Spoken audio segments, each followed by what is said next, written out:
welcome to this episode of Fordham Business and Law Association's In Conversation. Today, I am joined by Amorim, who is a Goodwin associate in the firm's ERISA and Executive Compensation practice. He assists with a wide range of compensation and benefits matters.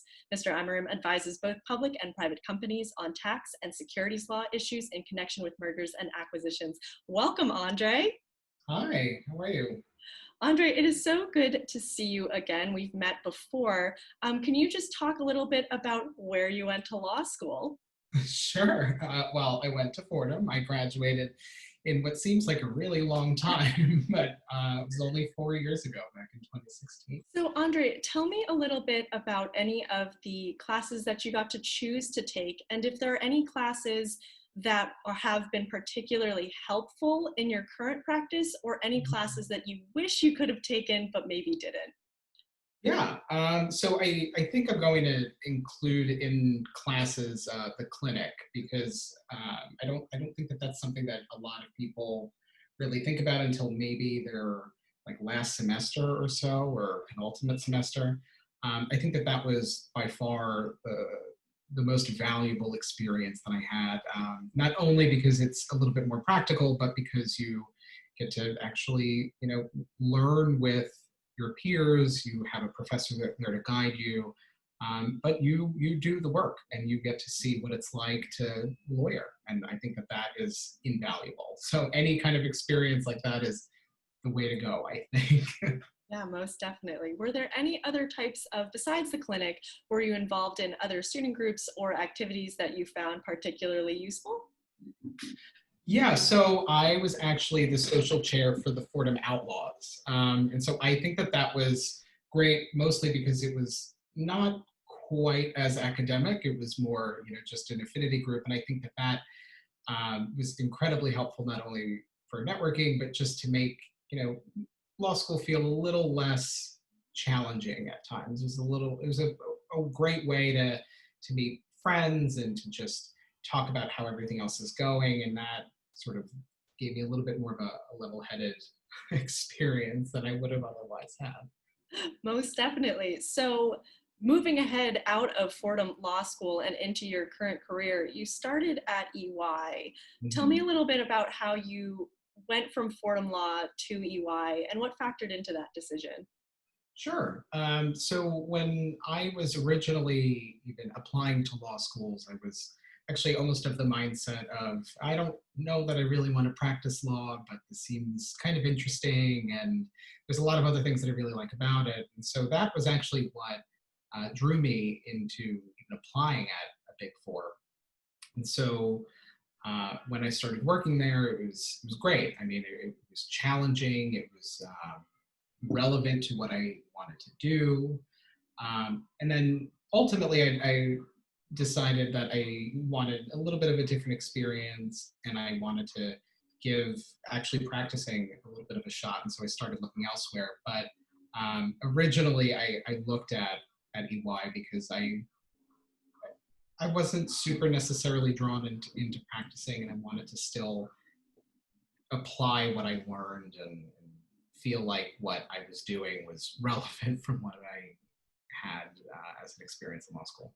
Right, that makes sense. So I see that at EY, you did a lot of the things, at least in the context that you do at Goodwin. So can you tell me a little bit about your practice currently and what kind of matters you handle as someone who works in ERISA and executive compensation? Yeah, so at Goodwin, I sit within the specialty group, but that specialty group falls within the business law department, which basically means that a good like 90% of my work is deal related. So whether we're representing buyers or sellers, we focus on executive compensation and employee benefit matters, but it's always with this context of some kind of merger or acquisition happening. And so that can present its own series of challenges and problems depending on who we represent.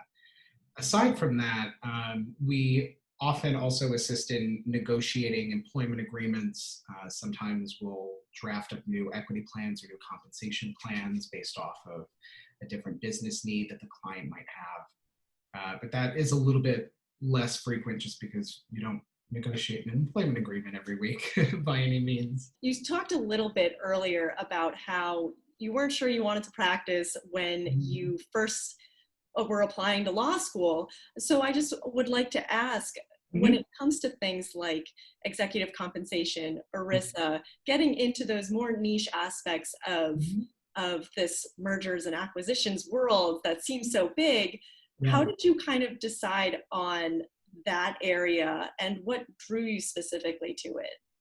Yeah, so I think that its relation to tax generally is what sort of drew me into that. And to be clear, I never, like woke up one morning, whether in law school or otherwise, and said to myself, "Oh, yes, executive compensation. That's absolutely the Where I way." want to be. Yeah, that I don't think happens to anybody, but maybe it does. It would probably be a very small minority.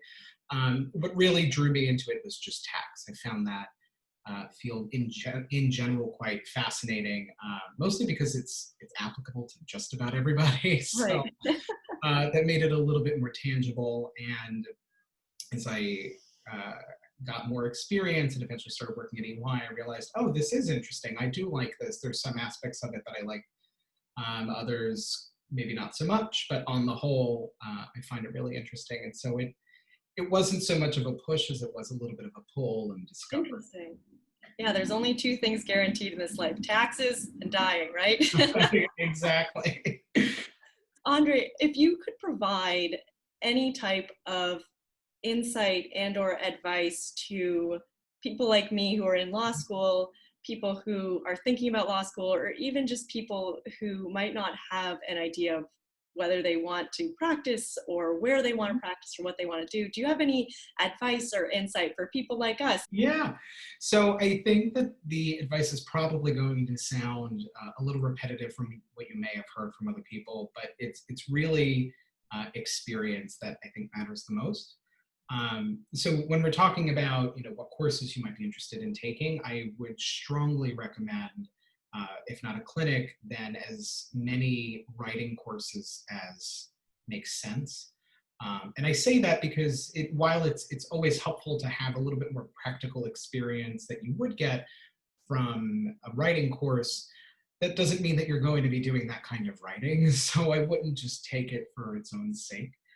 I think that that is absolutely a skill that is well worth putting effort into learning. Similar to research, I think that if I could do it all over again, I probably would have taken another course or so that would have focused on the specific research needs that I would probably need. So, as an example, I tend to think that law school is as great as it is, it's very, very focused on litigation, which makes sense. But I will hopefully never have to step in into a courtroom, and so a lot of that is just not really applicable to what I do or what I will ever do.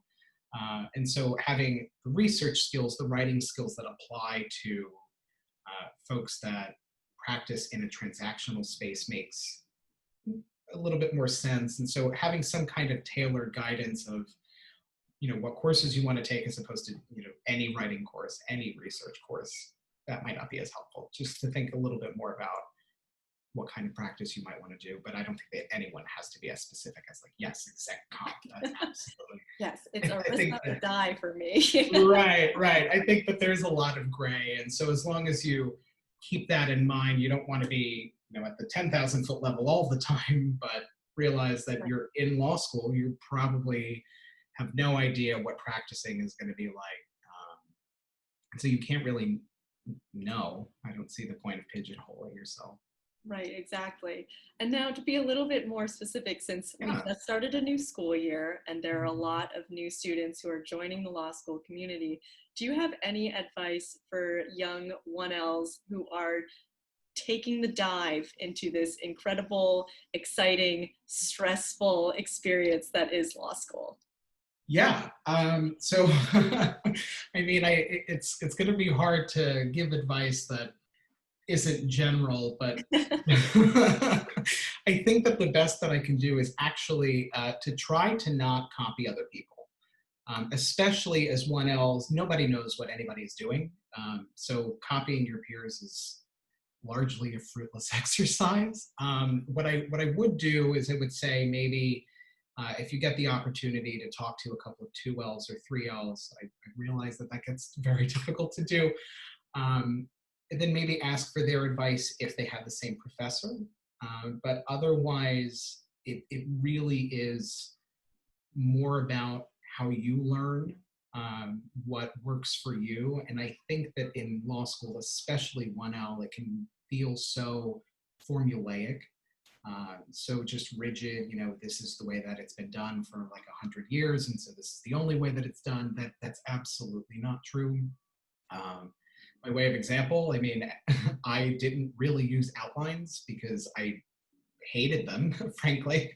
For the most part, I would get a Oh, copy and I wow. would realize that at least 50% of it was wrong or not useful, or just it wasn't what I needed to remember what I needed to remember.